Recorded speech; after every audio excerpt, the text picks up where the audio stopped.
Hello, this is Pam Electric Ghost. Who do we have on the line? Hi. Hi. So is that Internet Doll and the band Grossraum Indie Fresh is on the line? Hello? Hi. Hi. Oh, it's working. Yeah, so Is, I see we have Thomas and we Yeah. have Marek Lurch, if I got the Yeah. name right. Is Yeah, that you you? can call me That's Lee. Yeah, because no one can pronounce my name right. So, yeah. Well, I know you as InternetXDoll, the Grunge yeah. on Instagram. And I don't know if I got your name. I don't want to butcher the name of your band, but I have it as Grossraum Indie Fresh. Is that right? Ja, Großraum in die Fresse. Yeah, I'm American, so I'm gonna get it wrong. but, yeah, you say it again so all the fans will know the right way to say it. Yeah, it's Großraum in die Fresse. Oh, cool. So you guys have a really cool sound. It kind of reminds me. I know people today probably wouldn't compare it, but I'm like 51 years old, so it sounds like like new romantic to me, kind of a little inspired from Kraftwerk, and then it's got this new kind of age, a new wave beat. But like people today would probably say it's more trance, or electronica. But I kind of feel some of the new wave in it. Yeah. So I kind of like that. But Yeah.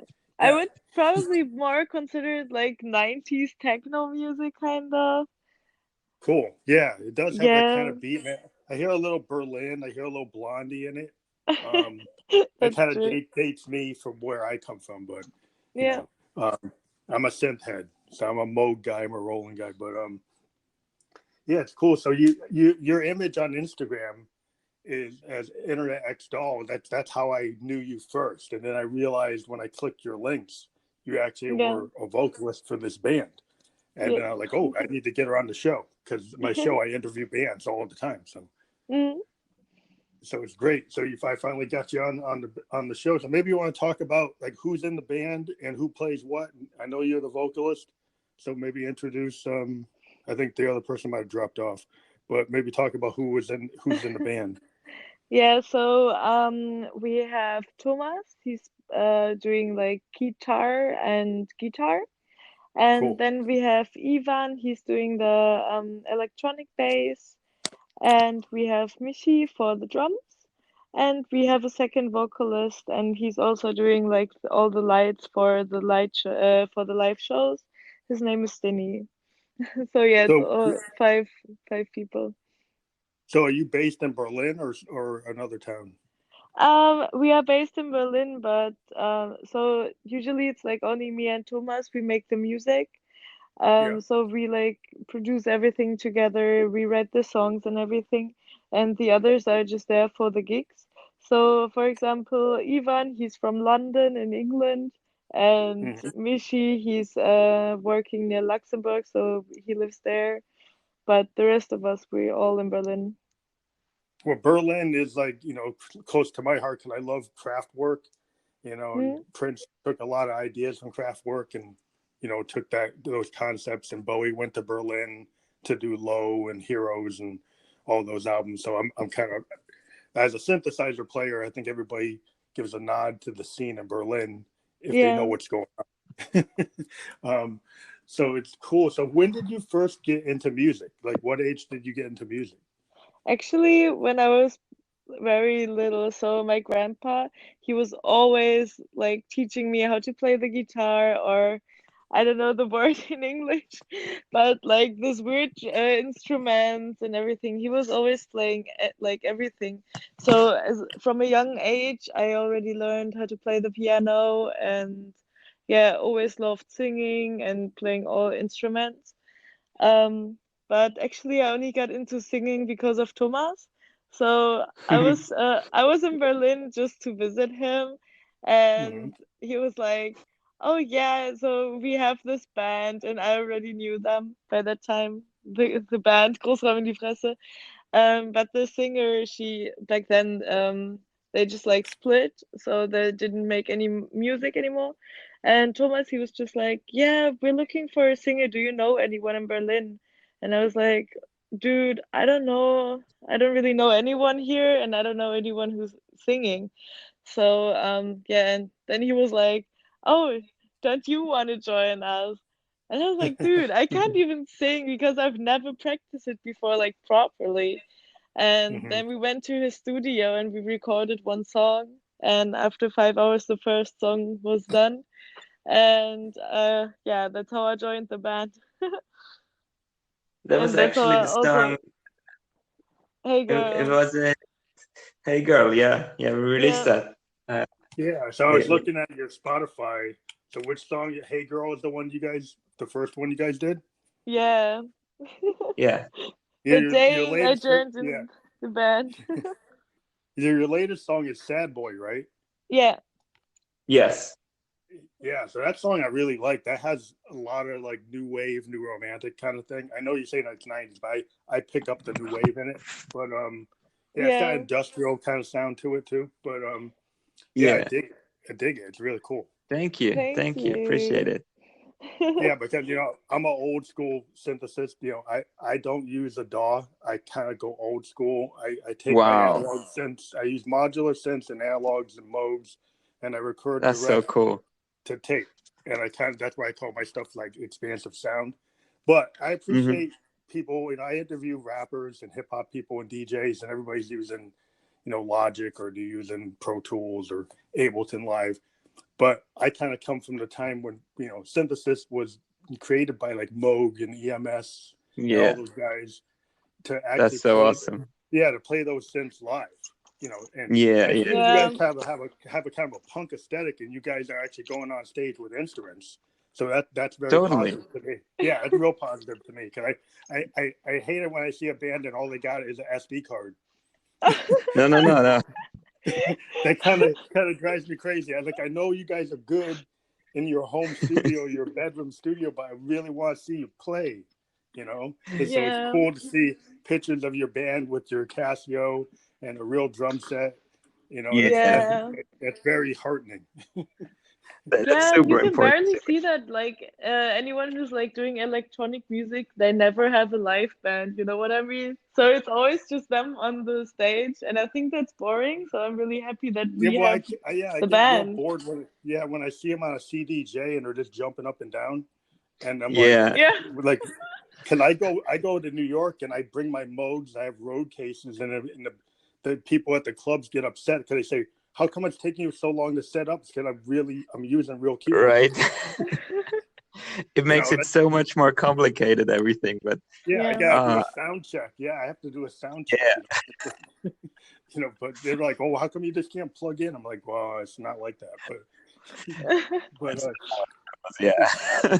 it's cool. It's cool to see you guys doing what you're doing, because I think it just brings life into music when people really play instruments. yeah. I'm just True. Also, it sounds so different when the whole band is playing the song. So live, it sounds so much different than when you just like listen to it on Spotify or yeah. anything like that.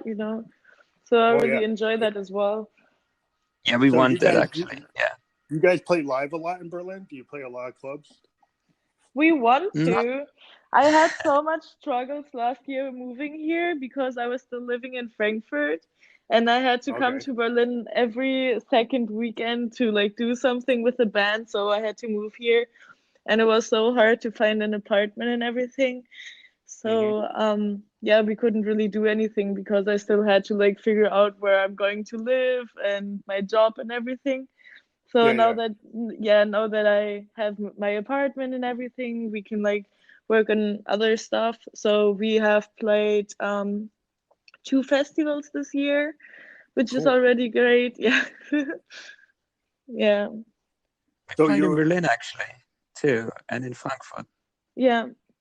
Yeah, yeah. Oh yeah, I The, forgot about that. Yeah. your Oh first my gig, that God. was a big one. how big Yeah. was that one? How big was the festival? You kind of dropped off. Uh, Where did you? we were playing as special performance during a what party was it? Like a glitter Yeah, balloon 90s party, like something confetti super party. crazy Yeah, confetti. Yeah. And it was a huge crowd, and we had three songs at midnight. That was huge. That was great. Yeah. Yeah, that was really good. And it was Mareike's first gig ever, like first live music experience Yeah. ever. I was so With her nervous. in cold water. Well, that's like they always say, like, if when you're a musician, like the proof is the fire is when you actually get in front of the crowd, and that's where you really work it out. And as a band, the more you play in front of people, then it gives you ideas when you start to record for your next material. But so maybe talk about how do you guys like put your songs together? Do you use like a home studio, or you go into a studio and put it together? What do you do? I have a quite good equipped home studio, which is made there, and Mareike is working on lyrics, and meanwhile I'm working on music, and then we put it together. And I think that's how all of our songs, Cool. We always work at it like the same time. So I'm like writing the lyrics, and Thomas, he's like making the music. And then I'm like, oh yeah, like this mood is good for this song. And then he's like, oh yeah, and we can change this. And so we just like figure it out kind of. But we always like do it one song in one day. So it doesn't really take us that long. So do you put it together like in a digital audio workstation, or how do you put it through the soundboard? So which tools do you use? Do you like Pro Tools, Logic? I work on Cubase. Oh, Cubase. That's cool. Yeah, but I also use some hardware synthesizers, and I lay down some rough ideas, and we do the songwriting in one day basically, and the mixing and editing and all that takes a lot longer. But like the basic song ideas, and within one day, not even like an afternoon or an evening. Yeah, I'm a big proponent of that. I have a home studio, and I have hardware synths. So let me dive into your hardware synths. What type of hardware do you run? I'm an 80s guy. I love 80s. So I have a Roland D50. Awesome. A D10 as well, and a Yamaha SY77. So that's on the 80s side. Yeah. I like digital actually. Yeah, those are classic. Those are classic. Yeah. I love these sounds. And then I have a Microcork for life because it's easy and flexible, and a Nordly too.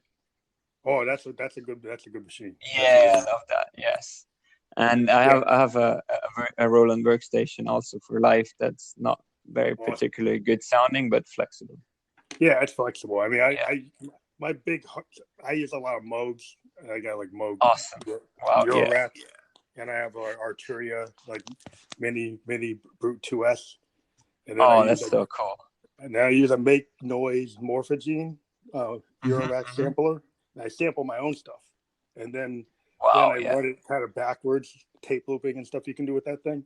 But then I have a Maps utility module that I run my Moogs into, and from Make Noise, and that thing's crazy. It's a logarithmic exponential utility module for like controlled voltage signals. And so I'm kind of old school. I like taking controlled voltage signals and ripping them up. That's awesome. That's awesome. Yeah. I'm actually it's kind of like saving for an analog. Yeah, the D50 was kind of cool because I had a D5 back in the day, which was a dumbed down version of the D50. It was like, but it was polyphonic, and they could write into a chord sequencer. And so then I taped it into a Tascam 4-track. So I had a chord sequencer, and I could run all these multi-trimble lines on that thing. They're all linear synthesis, and then I could run it by the chord sequencer and then track it into a Tascam, and it kept the full sound of it because it didn't compress it. But so the D50, I have patches on my I have a Juno, and it has has a G50 patches in it. It just has like soundtrack. It has a bunch of other ones in it, but these are great. I mean, the D50 is kind of it kind of models in a way like an analog if you get real deep into it, but it's digital, but it's a little different than a DX7. It kind of I kind of think it blew out the DX7, but I had the DX7, but yeah, I sold it for something else. I don't remember. Yeah, I mean, DX7s are great. They got the aftertouch and all that, but I Yeah. digress. I let you talk about that, so let me get back to okay. All right. So when you guys write songs as the vocalist, do you come up with like the lyrics, or do you work with Thomas on the lyrics, or do you come up with it yourself? Um, it always depends, to be honest, but usually we always like find a topic that we want to say something about, and then we like make the mood for it. So Thomas, he's making like the mood sounds for everything, and then we just like continue writing the lyrics. But first we always like have a topic, and then we just like work it through, kind of. So Does that make sense? I always ask bands, like, when you put down something, do you find that your first takes are better than like your fifth and sixth and seventh takes? Do you tend to go with your first versions of your songs, or you take the later iterations? Like when you're writing something, 'cause it sounds like you do something in one day, so you're trying to get it done in one session. So are you more likely to take your first or second take of something, or the refined versions? Yeah. No, usually always like the first. I mean, sometimes we like change everything a bit, but when we have it done, usually we never change it. Mm-hmm.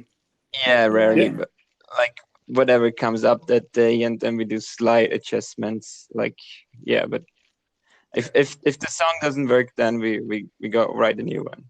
You write another one. Yeah. Yeah, because Yeah, some but bands for will. example, Yeah. yeah, for Go ahead. example, we like a few weeks ago we made a new song, and I was like, yeah, so Halloween's up and everything. I want to have something that's like a bit like gothy and stuff. And Yeah, then we yeah, like started writing that, and then we came up with, oh, do you remember the movie Carrie?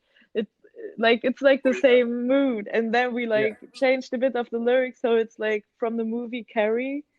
yeah. Stephen So King. Yeah, yeah, cool. yeah. Yeah, and it all came Right. together in that topic. That was kind of cool. Yeah. Yeah, so we Yeah, just yeah, changed it up a bit, and yeah, the song is amazing. So it's gonna come out in a few weeks. yeah. I always do ghost themed stuff, because that's kind of like Halloween's my big time of year because my band is a ghost, so it Oh, tends to Oh, nice. work. awesome! I love Halloween too. Yeah, I mean, I'm fan of Electric Ghost, so like if I tend to do well in Halloween. Oh, Who great, doesn't great. like That's so Halloween? cool. That's so cool. Well, yeah, my whole stick is I'm a ghost. My whole band is a bunch of ghosts. So That is like, awesome. I love that idea. yeah, and then like I created a female lead character, Josephine, as me through a vocoder, a vocal Oh, transformer from like Roland. But uh-huh. I've been playing her like a character in a film. I kind of get into her character, and then I stay like in Yeah, her character in the song, and Oh, yeah. she's a nice. ghost. She's a ghost, and her sister is a ghost, and and then Phantom, the keyboard player, who's me, and but the whole idea, it's kind of like Gorillas. Like I've been working with some like cartoonists to try to Hmm. create like a cartoon version of how I see the band, and so it would kind of look the way the Gorillas do, except it's like a band of ghosts. Oh, that's But That nice. is great. Wow, I'd yeah, love to Yeah, see that's that. amazing. Wow, yeah, I'm working on it. You might not see it until 2020 sometime, but I can yeah. wait. It's all right. But yeah, it's interesting how bands work, because I've talked to bands, and some of them get really like they spend a lot of time on a song, and they go to producers and they do all this stuff, and after a while it seems like sometimes it takes the life out of it, because if Yeah, it gets yeah. too overdone or too overwrought, it doesn't even feel like what the original intention was. So I found like I kind of have a jazz aesthetic. I like Sun Ra, I like Miles Davis, I like Coltrane, and Hmm. those guys, like, they would reinterpret their music. They have their core foundation, but when they went to play, they would always play it different. And that's kind of like my aesthetic, like a funk player or a jazz player, or a jam band. They kind of just go out there and take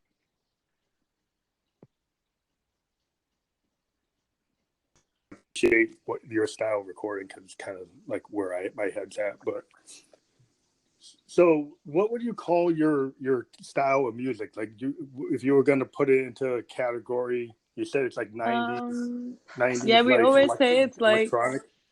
yeah, we always say it's like techno pop with punk elements, kind of. I think that's like the Yeah. best to say it. Yeah, it's a techno punk type of thing. Yeah, Yeah. Most Because likely, yeah. yeah, because it's hard because you can't really like EDM gets associated with DJ. It's that because it's not really song structures; it's more like dance. And Yeah, and the it's too trance, fast.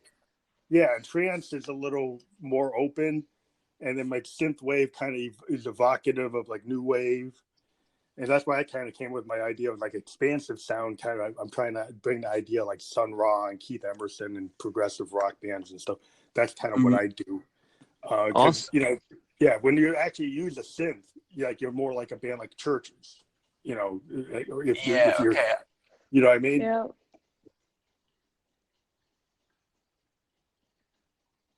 You know, like New Order, and even the bands like Kraftwerk and stuff. That's a synth focused kind of new age, kind of post punk, you know, idea. So it's kind of where my head's at. But I always like musicians that go that way. And it sounds like if you have a D50, you're definitely going that way. I love these bands. Awesome. Yeah, I mean, that synth image Prince used it on Love Sexy. The D50's all over Love Sexy. Yeah, no, I know. And but, it's just yeah, it's a great machine. Yeah, totally. Yeah. But see, so when are you planning on doing more festivals going into 2020 or into the rest of this year, or doing more live shows, or you're focusing on recording? No, I actually I want to do more live shows. I think you do too. We did our first live gigs this year, and it was great. Mareike is a natural. Yeah, and, they were amazing. Really want to dig it was into so that. much fun.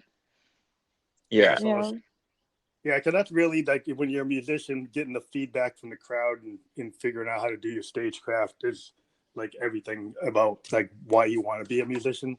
You want to put down the songs, and being in the studio is cool. I've been in a mode for the last year and a half where I've been like heavily recording because I got a record contract, so I've been spending all my time putting out singles. Awesome, congrats! But I want to get back to doing shows, so I always do like Facebook live shows from my home studio. As like a prep. I do that as a prep before I actually go and do like physical shows. I'll go to Boston and New York City because I'm close to there. But yeah, my plan this year is I got a Patreon set up to try to fund doing some New York tours and Boston tours. Yeah. So in my label sometimes has a showcase in New York, and I might be able to play on that. But yeah, it's always a struggle to kind of balance between when you want to focus on writing new material and be real heavy on that, and then going into a mode where you're touring. Yeah, it's true. I would just love to do both at the same time all the time. That would be the goal. I would love to quit my day job and just be doing this all day, but exactly. Yeah, that's our goal, actually. Yeah, it's my goal. I'm always trying. I've been pushing, Yeah. But this podcast kind of came about from like, I was on SoundCloud and then they came to me, and this podcast is actually part of Spotify. So sweet. They actually found me, and they saw that I had, 80,000 listens on SoundCloud. So I'm like, then they said, well, what do you want to do? I said, well, I'm a musician. I want to talk to musicians. Yeah. And so they said, well, will you come up with a pitch? And they came up with the idea. And, I've been interviewing maybe like 30 people, 30 different bands since 2018. We got over 20,000 listens now since 2018. So we're at over 20,000. And we're on 11 platforms, and we got sponsors, and, it gets out there. So we're trying to, our goal in the next year is to hit like 30,000, and over in the next 2 to 5 years to hit like 100,000 listeners. But it's great. Yeah. We just want to be able to give bands a place to talk, because MTV kind of disappeared as a place to talk. Yeah, so true. And then you have other people on the web, who I won't name, but they charge money to only talk to them for like 15 minutes. And then they'll charge bands like cash. And I say, I want to talk to bands and give them a free platform. I have advertisers that pay me. So I'm kind of running like a radio.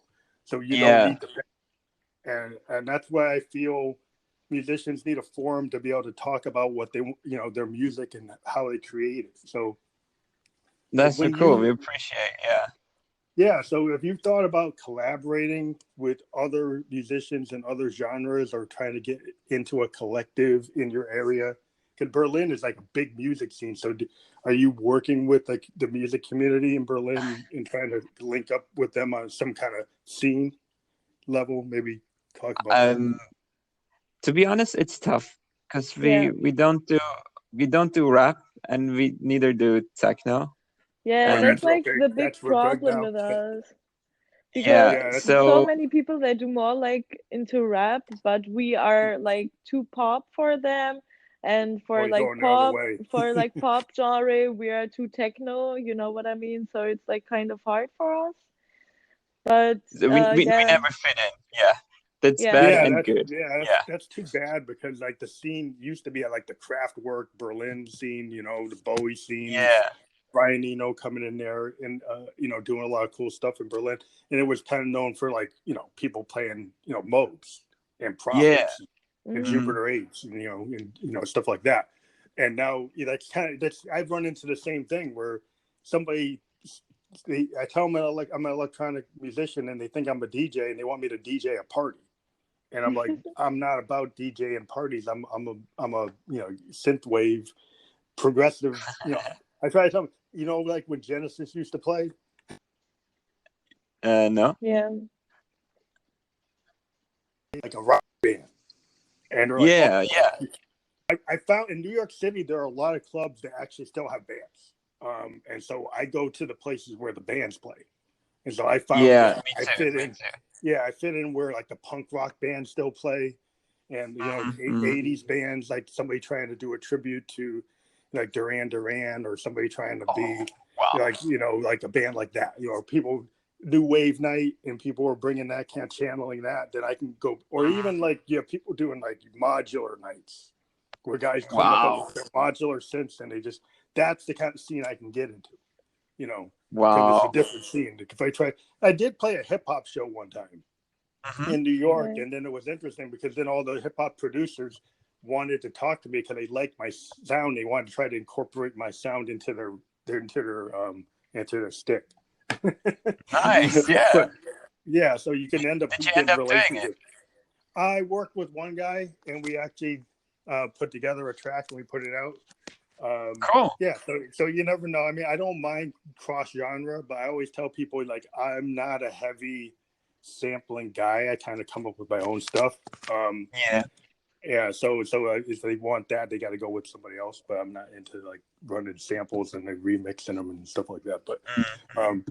But yeah, I think it's always kind of hard today because people have forgotten that, you know, music can come from the heart, and you can have like bands.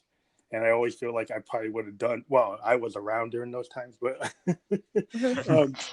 um, yeah, I mean, I kind of fit better into the scene in like '88 or '94 than Mhm. maybe 2019. Yeah, You know, but yeah, everything kind of comes around. There are places that are starting to say they want DJs that play with vinyl. They don't Yeah. want oh, At they least. don't Yeah. want CDJs. They want guys coming in with Mhm. Euro racks. They want punk Mhm. rockers coming in with 4-piece bands. You know, so Nice. Yeah. there are people who want to see that again because they're kind of getting tired of the people just jumping up and down and pushing the CDJ. Um, but yeah, there's a place for that, and not that they put it down, but you don't want it to wipe out a whole other part of music. You know. Yeah. True. yeah. True. Yeah. So what That's do you that's why feel? we stick to it. Yeah. So what do you feel about like streaming services? Like, I mean, it allows a band to get out there, but what do you think about the way they compensate artists? Or like, do you just say, well, it's like the radio and it doesn't really matter about the compensation, just using it, the opportunity to get out there? Or do you think that there should be a better model for bands to get like income? I Well, think it's obviously, hard to say because on the one hand, it's easier for everyone to just like stream something, and also it's cheaper, of course, for the listeners than like, for example, buying a CD or something. But no one like all of my friends, they don't buy CDs anymore just because you don't Yeah, you even don't have play to. them anymore, you know what I mean? So Yeah. I think it's a good option to have all the streaming services, but on the other hand, it makes it so hard for the artist to actually get an income from it. So it's hard to say, I guess. Yeah, I found And what I found is that if you when you start gigging, it's a good idea to bring merch, like Yeah. create yeah, T-shirts and buttons. You know, get tapes. Like you can get cassette tapes made, you can mhm, get CDs made and vinyl made. Because if you physically come to a show with vinyl, your fans will buy it. If you physically yeah, come to a show with a T-shirt, they'll buy it. It's kind of you can't do it on a massive level. You have to go with come with like 100 or 50 copies or something. It's not like you're going to make a lot of money, but for that small batch, you can actually do kind of good. Well, I mean, you could go to New York with true. 100 CDs and sell them for like $30 each, and you sign them Mhm. all, and then you'll actually make more money than the label would give you. Yeah, yeah, So if you could sell like 100 T-shirts, you can make more money selling the shirts than you do from your streaming. Yeah, it's true, crazy. easy. Yeah, It's kind of I, crazy I that your T-shirt sells more than your record, but that's the way it is right now. Yeah, it's kind of yeah, fucked up the right income now. just Back then it was moved. easier. No, I wouldn't say Yeah, that. And we didn't live in that time, but I think the income just moved. So streaming is a way Yeah, of advertisement, and yeah, I think yeah. I mean, I think we it's get like the income from radio. merch and live. So that's why we yeah, focus on the live aspect. We play live. That's very Yeah, important. And live is probably the best way for bands to make money. It's always kind of been that way. Like the old yeah, 50s bands that had like the Temptations and stuff, they all made their money from touring because yeah, they weren't the songwriters, so they had the same kind of problem. They didn't make any money on the songs because they didn't write them. They mm, just sang them, and so they got paid like employees of Motown. So they only made money when they did shows. yeah, Um, and then later, like Marvin Gaye and other guys got bigger contracts and started saying, "I want money. You don't just not pay me." But the original Four Tops and all those bands, they didn't make hardly any money except they toured. Because the mhm, songwriter.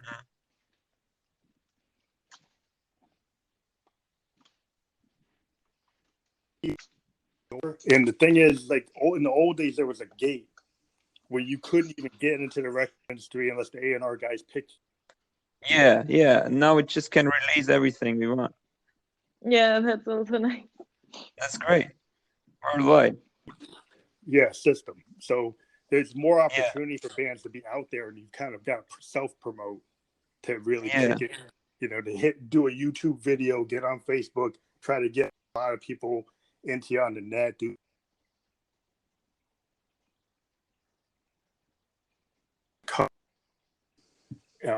And that's how you make your money.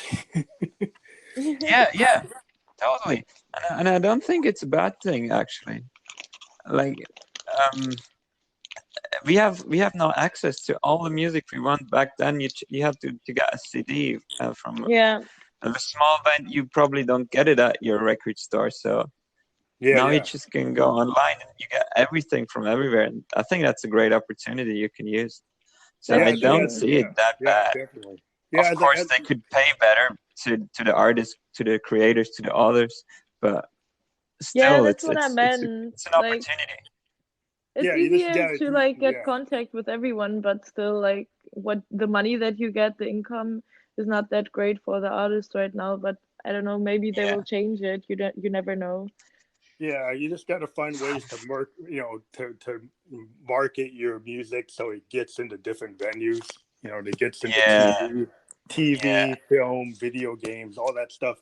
And the problem is right now the labels still kind of control that. So Yeah, if you're an indie guy, it's hard to get your music into a video game. It's hard to get your music into a TV show because the big record labels still kind of control that. Um, that's yeah, true. so that's where the Spotify's and stuff of the world would be very helpful if they would help all these indie artists that are out there on their platform and Mm, push them in other ways so that you could get into films, that you could get into TV, that you could get into advertisements, and it's not yeah, just the big guys at the big labels controlling that. Yeah. That's where I think the indie, we need a little bit of help in that, where people need to kind of drive that, because that's how you Totally. get, how you can get out there bigger. And there's a Mhm. lot of ways that there's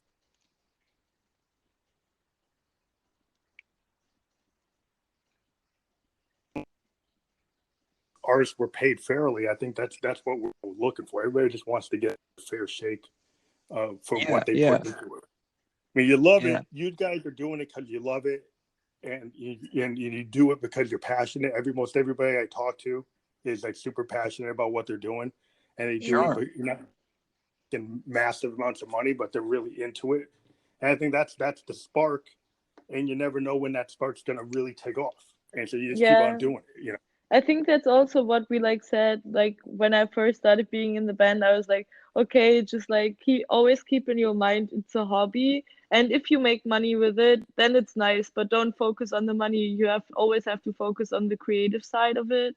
So I Yeah, think Yeah, that's the key to actually be happy with it, because I know a lot of people, especially in Berlin, they just make music to make money. You know what I mean? Because like yeah, right now, like all the trap and rap, everything, I mean, it always like kind of like sounds the same, but people still listen to it. So they just like, I don't know, they just like release everything that I have, and it doesn't really matter, but because people still listen to it. But I don't know, I feel like those artists, they just miss like the creativeness kind of. Well, there's a whole phase. Like if you go back to different phases, Mm, in music, there always is, like, the labels tend to do something that kind of destroys the genre. If you go back to disco, the hmm, disco genre kind of got wiped out because everybody started trying to just copy the Bee Gees, and they yeah, just keep on copying, and eventually people got sick of it because it just yeah, kept on sounding the same. And the same thing, it potentially can happen to EDM, can happen to some of the rap if they continue to use the same producers and the same samples and the same beats, and it's yeah, recycle them over and over. yeah. What happens is people in the audience, they like it, but then they burn out, and then eventually they grow out of it and they go to something else. Whereas yeah, This is happening if you all the time. Yeah. yeah, what you have to do is kind of have cross genre artists that can take from multiple genres and create something that is lasting, and Hmm. actually artists that can evolve and don't just get stuck and they have periods in their music. Like yeah, great jazz musicians and great rock bands. An example, the Beatles. The Beatles were a boy band. They evolved into a psychedelic classic rock band. yeah. Yeah. Um, and because they didn't just stay as teeny bopper boy band, they became bigger than that. And Yeah, so you you always have have to, to like, keep changing as well. yeah, If you you have to always do adapt. like the same stuff because they're like, oh yeah, the audience likes it, and you like pretty much release the same song all over again, then it's not gonna work. It's maybe gonna work for like a couple of years, but after they're gonna be like, okay, this is it's just like boring or something, because Yeah, they just release the same stuff. But if you release other stuff and you can like see how the band's evolving and everything, I think that's even better. yeah. All the great artists have like periods. They all have Yeah, like they move from phase to phase, and you get Hmm. a different phase. You get that's also Bowie, what makes Ziggy. it interesting, you know. Yeah, I mean, you get Bowie, Ziggy Stardust phase. You get Aladdin Sane. You get the Thin White Duke, and he Yeah. changed. He kept on Mm, Yeah. changing. The spiders from Mars were super big. He could have kept them forever. He killed them, and then he said, then he reinvented himself as like the Thin White Duke, and it was totally different. It Yeah. was, yeah, That was it was great. Yeah. and so that is the genius. Like looking at the way Bowie did stuff is kind of like a good roadmap. It's like when you're at the height of what you're doing, sometimes you shut it down and do something else. Um, and your fans might get pissed off and they're like, "What are you doing?" But it ends up being a better thing for you as an artist to grow. yeah, Sure. Yeah. yeah. You should always focus on yourself and not like about. I mean, obviously, not Yeah, too much about the fans, but still a bit. But always like stay true to who you are, and if you want to evolve in a different genre or something, just do it if it makes you happy and if you think it's good for you. yeah, it's kind of where you go. I mean, there's some people that stay. There's some people like to stay in the same zone, and that's what they are, and that's fine if that's what they can do. If they can keep that going for their whole career, that's great. Mm. but a lot of people, do have phases, and they do change, and they go back and forth between different views of what they do. Yeah, So I but think it's really it's cool. also normal because you get older and your life changes, so I think it's pretty normal. Like back then I was only listening to like emo music, and then I got into like hardcore and everything, and now I listen to like so much other music. So I don't know, I think it's just like you're changing, and if your music changes as well, that's fine. Yeah, it's really cool. So maybe I'm going to ask you a couple of questions about like your latest track Yeah. that's out there. Yeah, so maybe talk about your latest single and how you came up with that song and maybe the story behind it. Yeah. Sad Boy. Yeah, Sad Boy. Okay, so Sad Boy is a song about my ex-boyfriend. Yeah, because he had like when we came together, he was like really cool, and then I found out that he like had a drug problem and everything, and he was just like being crazy. So sometimes when I was out with my friends at 3 a.m. or something, he was just like saying, "Okay, I'm gonna kick you out" and stuff like that. And that was after like a month when we were together. So I pretty much quit everything very, very quick, and I moved out 2 days after that. And it was just a lot of emotions. Then I went to Thomas' place. I was like, dude, I still can't believe what's happening and stuff. And I was super emotional. I was sad. I was like, okay, I come to a new city and everything's so crazy. And yeah, but I also wanted to say in the song not about like the bad experience, more about like, okay, you like consider yourself as a sad boy, but you don't make me sad, kind of. I mean, obviously it's in German, but that's what Yeah. the lyrics say. It's like, Yeah, oh, you, yeah, it's a very powerful song. I mean, I love the way it sounds. I mean, I don't fully get all the lyrics there in German, but I can get the yeah, vibe of it. And I like the structure, and I like like your vocals kind of, they have a lot of feeling in them. So I yeah, like what you're doing. And yeah. it's a really good performance. So Thank you. Yeah, I think the feeling, it was very emotional and powerful because it was like 2 days after the day I actually moved out. So I was like still in the mood, like super sad, super mad, yeah. and also like, okay, just fuck off, guy. So Well, do you find that when you write a song, if you've coming from like, sorry, I didn't get that. The connection is really bad. okay, what I'm saying is like when you're a Oh songwriter yeah, and you actually pull something out of your own life, you put something I owe personal. it. Yeah, does that Yeah, make you? Do you think it's more powerful than if you just come up with a song that doesn't really have that kind of emotional basis? yeah, of course. So all of our songs are always like from experience. For example, Hey Girl is about guys randomly sending you dick pics. I mean, it's not that emotional, but I Yeah, still just made it like from my own experience. Like it was just like, ew, don't send it to me. Like what? Why? yeah. That's a So problem in the U.S. as well. We got a problem with that here too. I think it's all over the world. Well, Unfortunately, Yeah. yeah. my alter ego Josephine got somebody sending him her stuff, and they got confused. They thought they didn't understand my concept, or maybe they did, and they were sending me. So that can happen all the time. Oh shit, Yeah, it yeah. happened so many times, and I was just so pissed off. I was like, okay, I'm just gonna write a song about it. So that like we actually had like some of the lyrics were direct messages that I got on Instagram. Like, hey, Yeah. you wanna do something? Or can you send me a picture of your boobs? I wanna jerk off and stuff like that. I was like, what the Yeah. hell? Like, I don't Yeah. even know you. What the fuck? Why are you sending me Yeah, shit like people are a that? little. Yeah, the internet kind of gets people to like forget like their etiquette. Yeah, because Yeah. they're anonymous and they're like, Forget their common sense, and then it's like they just okay. Well, I'm just gonna go be free. Like okay. Yeah. your freedom can be a little encroaching on other people. Yeah, that's what they don't have in mind. Like the Mareike is a person too. It's not somebody Yeah. who just writes shit. So yeah, Yeah, that's yeah, kind of what yeah. the song is about. Yeah. Yeah, well, Yeah. we've got a problem with people doing that. Like I said, Through the and I internet, you don't see that. Yeah, that she's a person with feelings too, and has a normal yeah, life, and yeah, yeah, you can. yeah. Well, yeah, because the thing is, like, you had this like image, like, you're a model, like an internet model, and Yeah. then you're a lead singer of a band.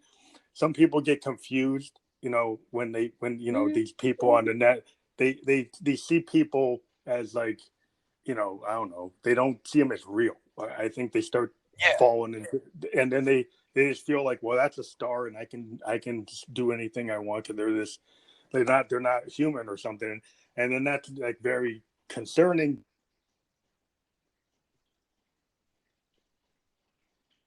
thing, or I think they can be crazy. So yeah, there is some kind of problem sometimes where people don't. And like, remember, everybody's a human being. Everybody has feelings. Would you really want somebody doing exactly. that to you? Yeah, But they don't think that way. They start putting you in a different category, and they feel like Yeah. you're something else. And so, do you get a lot of problems because you're internet modeling? Do you get people continually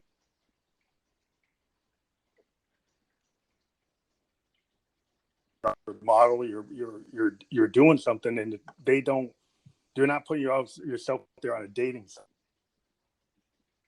Sorry. Wait, the connection is bad. Wait. Yeah, we lost a little bit, but yeah, try your yeah. response. I think I'm back again. Yeah, yeah. I'm I back don't know if again. you heard. I Yeah. don't know if you heard what I was saying, but like, people don't treat.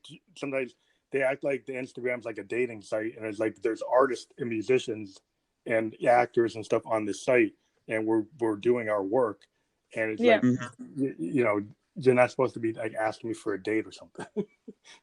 I know. Exactly. I also think sometimes, okay, if I was on the streets or something, the person who sent me that message, he wouldn't just come up to me. He wouldn't even have the balls to come up to me and say hi. He Yeah, would not have the balls to just say, "Oh yeah, can you send me a picture of your boobies, or can I touch your body?" Stuff like that.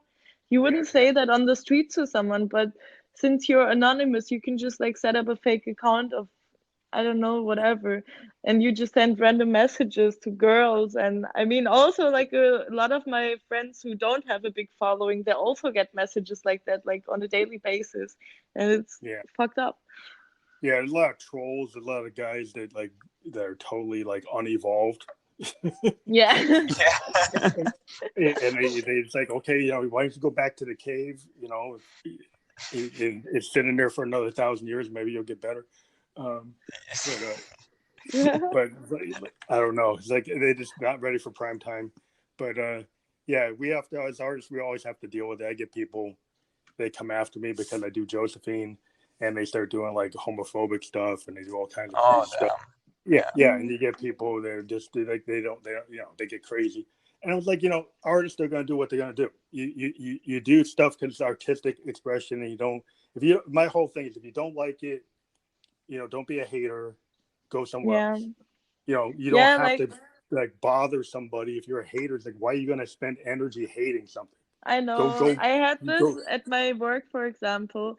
One of my coworkers, he listened to my music, and he just came up to me and he was like, "Oh, that's so shit," and blah blah blah, and you should do this and you should do that. And I was just standing there like, dude, I think there's like probably 1,000 people who don't like my music, but it doesn't mean that my music is bad or something. It just means that you don't like it. So Yeah, yeah. what, It's a like, hater. why You would like, you, yeah, like, why do you say that? Because there's probably a lot of music that I don't like, but a lot of other people like it. It doesn't mean that the music is bad, you know?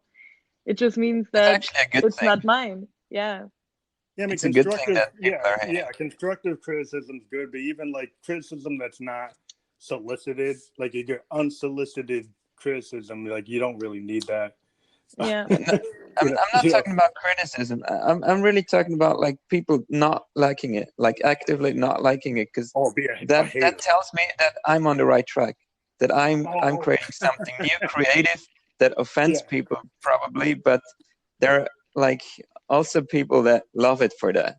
You know what Yeah. I'm saying? yeah, If I do yeah. something that doesn't offend anybody, it's just it's okay. All right, cool. Oh yeah, And yeah. That's another thing. Yeah, I think definitely. we need people that really dislike it. It tells me that yeah, I'm on the right track.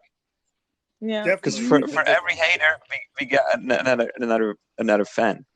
Yeah, there's a famous thing where Bob Dylan went to the Newport Jazz Festival and everybody was calling him like Judas, and he went to London and he did his electric Dylan. Like Dylan was folk. He was doing Woody Guthrie, he was Yeah. doing Arlo Guthrie. They suddenly went to like London and people started yelling Judas because he went and did an electric show with the band. Robbie Robertson, those guys, right? And they started yelling Judas, and it's like, but and it was good that they hated it, but because it ended up becoming like the song like a Rolling Stone. These people yelled and screamed they hated it, and that's considered one of like 5-star right. holy grail of rock and roll. But when it was first heard live in London, people were screaming and saying it was shit. So it tells you. It's always the same with innovation. But yeah, that tells you it definitely, because like when you try to do something different, even your own fans, they'll start screaming and yelling, and it probably is a good sign when your own fans suddenly hate your stuff because they're like, okay, well, I'm going the right way. Yeah, just reaction is good. Yeah. So if they just like, yeah, it's okay, you can't do anything with that. If people hate it, you can build on from that. Well, yeah, it's a passion. If you get somebody to get passionate, then you're doing something right. You're pushing buttons. If there's good passion, there's always going to be bad passion.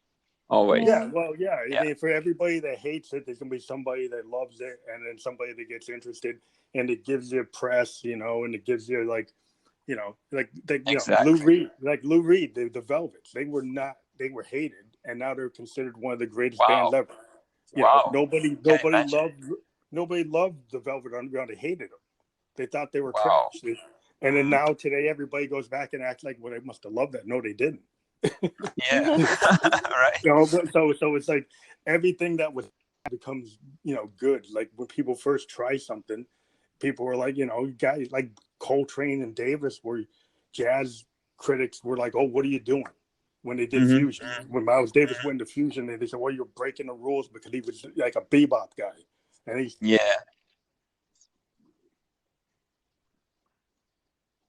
fusion is brilliant. Like Bitches Brew is considered brilliant, but people were like, oh, that's garbage. So you have to challenge yourself and do stuff, and if the critics say it's crap, half the time they're wrong.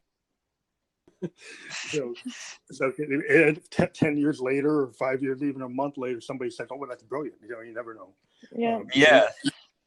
Then you're that guy who started it, who was the brilliant guy.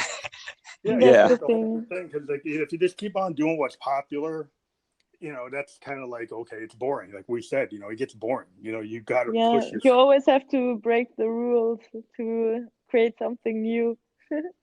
Yeah, that's very important to me.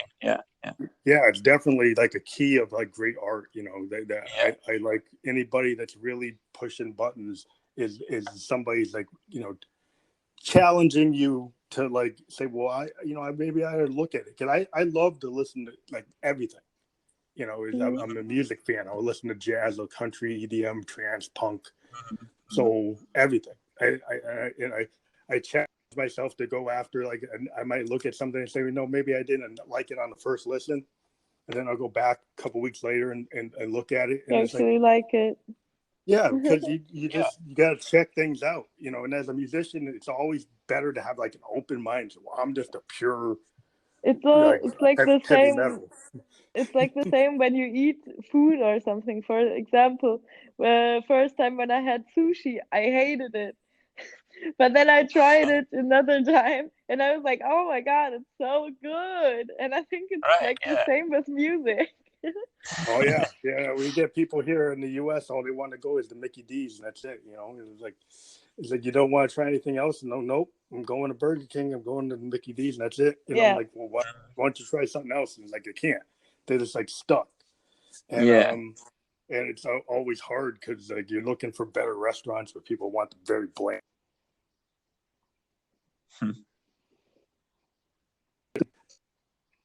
Hotbed of music, but right now it seems to be undergoing the same thing that we're having here, where certain genres are taking over and kind of like not allowing other stuff to be there. So that is like a struggle.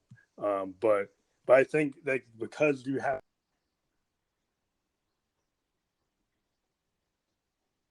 on my network, these are the kind of things that can help that get out the word on new bands and get them from your neighborhood in Berlin, and now people on Spotify are going to hear you. So that's cool. They're going to push you out a little further. So we like to do is we like to bring bands on. Like if you guys put it together like an album, or you have a bigger release coming, you can come on the show in the future. And we've had people on the show 3-4 times. Like tomorrow we're talking to a band in London that we've talked to like 4 times. Nice. And so they just got a brand new record coming out, The Muted, and the 2 punk brothers, they're inspired by Green Day and The Clash. And so we like to bring people out a lot. So like if you guys want to come back on, get in touch with me. If you have we would love to. We'll put it out. Have a bigger release in November, so if you have something that you want to do, or release show. We've done shows where we've actually gone down to like a whole release. So is it like an EP or just a single? It's a single, but there's a music video, and we got some backing from a distribution company we work with. So we could definitely we could do a show for that. Like give me a heads up. We're starting to book for November. So if you guys know when you want to do it, we could do it around the same time. If you want to do it around the same time. We could just coordinate it with me. Tell me when you want to do it, where it has the biggest impact for your release. And we can talk about it. And the cool thing is our program will put hyperlinks that actually are clickable. So if you've got a video, when we put this out, we're putting the link to your Spotify, to your band, and we're putting to your Instagram, for InternetXDoll. We're putting your link on here as well. Thank you. So, so if you've got like YouTube videos you want us to push, we can push those. No awesome problem. Thank you, appreciate it. Amazing. That's helping a lot. Thank you so much.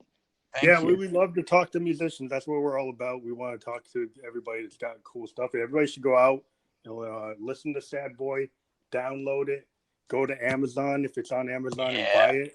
Go to iTunes, everywhere, buy it. Like I'm trying to tell people, if you love a band and you really are a fan of the band, go where you can buy it and buy it. Go, and so it's like to show the love to the musician you love and buy their record, because that's how they get money to make more music for you. So if you love this band, you need to go and support them and tell your friends to do the same thing. That's what I wanted to say. Tell your friends about it.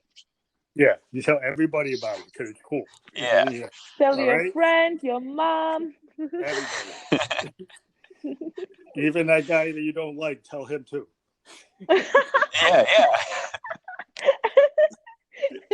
We talked about that. All right. Give us some haters also. Tell the haters too. They need to change their mind. They need to learn how to grow. Maybe the haters will buy it. We'll give them to grow. Like give them to learn something. All right. So we're great to have you guys on. We'll talk to you again. We're going to send you the links tonight. You'll start getting them tonight as they get active. There's about 11 different platforms this is going to go to. Thank you so much. Including Thank you so much iTunes. for having us. It's going to be on iTunes and Spotify and Radio Public, a bunch of other ones, Overcast, a bunch of different places. Too many to name. Great. We'll tell you. Thank you. Thank you so too. much. Thank you. Have a good night. You too. Have a good night. Thank you. Bye. Bye.